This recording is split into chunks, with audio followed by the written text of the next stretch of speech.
Andrew Friedman predicts that the Dodgers' next 5 years will be better than their last 5.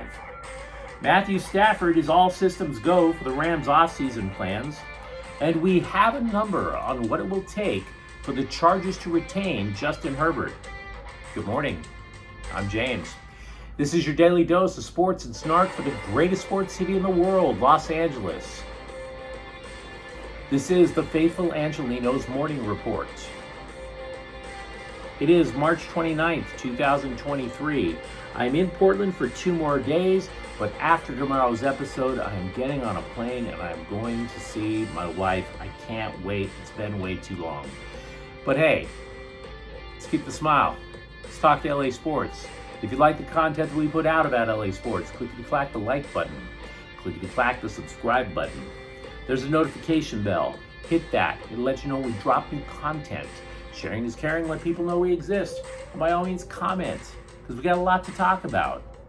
So before we go through the news and notes, look at the scoreboard. Last night, Sean Dursey scored for the Kings, but their franchise record of 12 consecutive games with a point came to an end up in Calgary. The Flames win 2-1. The Kings are still 15-3-3 since the All-Star break. Meanwhile, 2 basketball games involving LA teams today. The Lakers are in Chicago at 5. D'Angelo Russell has been upgraded to probable, so he's likely going to play. The Clippers are at Memphis also at 5. Brandon Boston is going to miss his 17th consecutive game for the Clippers. But let's start off by talking about the Dodgers. You may have heard of the website 538. They're a bunch of analytics nerds.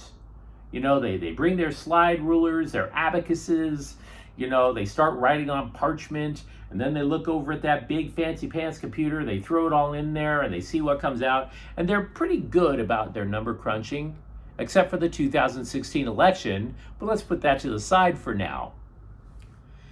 They estimated how many wins the Dodgers should get next year. Now, it's not necessarily their numbers. What they did was they just looked at all these numbers and said, F it. In other words, they went to this analytics group. This analytics group said, the Dodgers, we're running all the projections, they should get 87. And there's a couple other who said this number and that number. And there was even one that said the Dodgers are still going to win 100 games. So 538 was overloaded with all of this data and said, to hell with it. The average from all these analytics nerds, 94 wins for the Dodgers this year is the projection. Now, Andrew Friedman is an analytics nerd. That's one of the reasons the Dodgers hired him. And he's talking with the LA Times yesterday, and he obviously has crunched his own numbers, which he's not showing anybody, no surprise. He tells the LA Times that his outlook for the Dodgers for the next 5 years is, quote, better than what we accomplished over the previous 5, unquote. And that is a bold little thing to say, because this is not somebody just randomly pulling stuff out of their butt to sell season tickets. Not like Kevin DeMoff over at the Rams saying that, the Rams are still in position to win the NFC West and make a playoff run. We know that's not true. And I'm a Rams fan, and I know that's not true. But Andrew Friedman actually has clout. He has gravitas when he says these kind of things. Because what did the Dodgers accomplish in their previous 5 years? Well, they won a World Series, and they went to 3 of them. So, this guy kind of has a track record, and he knows what he's up against. The reason that his belief for the next 5 years can be better, or is better, is in cycling to the next generation of Dodgers prospects. Longtime Dodger fans know what it's like to cycle to the next generation. Now, I'm not talking about people who were Dodger fans in the 90s when the Fox network took over. Before then, the Dodgers were famous for bringing up prospects just one after the other. The Rookie of the Year award in the National League may as well have been named after Al Campanis because of the success that the Dodgers had cycling through in the 60s, the 70s, the 80s, and so on. That basically fell apart once Fox took over. Now they're producing their own prospects all over again, thanks to Freeman and the boys.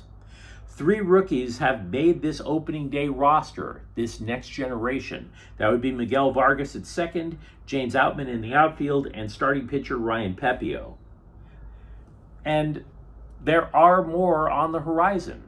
Or they could be used to possibly upgrade the starting rotation to some ridiculous elite status. So, yeah, the Padres made a lot of noise. Maybe they'll win the division, but it's not a fait accompli. Now, we don't want to view the world totally with rose-colored glasses. Tony Gonsolin threw a bullpen session yesterday, but that doesn't necessarily mean he's close to coming back. Dave Roberts said that there is now a timeline for the starting pitcher who went 16-1 last year. The return, the end of April, so he's out for an entire additional month. To estimate, that basically means that Ryan Pepiot is going to get about 4 starts. 4 starts to prove his mettle with LA. Matthew Stafford, according to Sean McVay, will have no limitations on anything in the offseason. Now, this is a bit of an upgrade. If you recall, during the last offseason, he had tendonitis in his in the elbow of his throwing arm, and it just limited everything. He took part in basically nothing other than training camp, and it showed. It showed a lot. And you add to that the fact that he was behind a blasted out offensive line. Now you have elbow issues, and he left with a spinal contusion, which is suboptimal.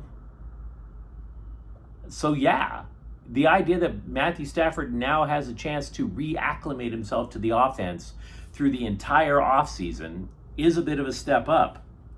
McVay also told the NFL Network that there is interest in bringing back Odell Beckham Jr. But what does that really mean, right?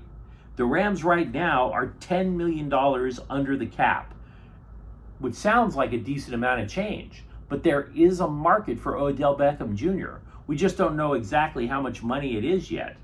Because the thing with Beckham, he's wacky, but he does make plays. They would love to make that work. Because Allen Robinson isn't wacky, and he doesn't make plays either. So which would you rather have? Just saying.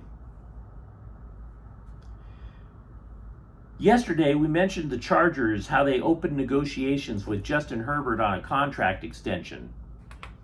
It's complicated because there are 4 damn good quarterbacks that are all coming off of their so-called rookie contracts, one of them being Herbert. And all of them have generated big results. I mean, you got Joe Burrow, Jalen Hurts, both have been to a Super Bowl.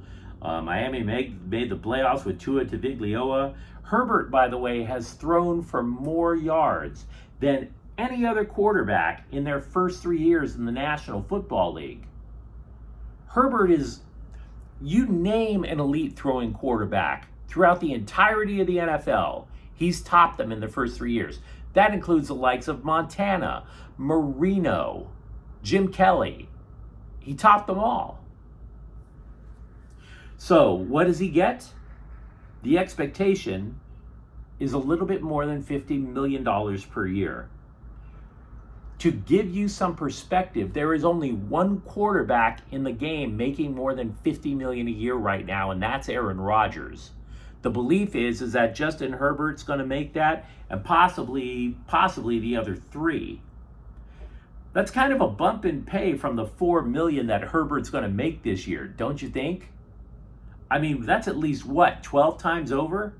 Now, the Bolts say that there is no timeline to sign the guy. Rest assured, they are not going to let him go after this year. They are not going to turn the offense over to Easton Stick. But again, you have a number. It's probably going to take $50 million a year. And the Chargers right now are about $20 million under the cap. Which goes back to something we talked about yesterday all over again. How Austin Eckler played the market wrong. The Chargers need to find another $30 million to keep Herbert, and Eckler's the guy who wants the raise? Good luck. Tiger Campbell posted an Instagram pic of him and Dylan Andrews. The caption, quote, "Your time now, brother," unquote.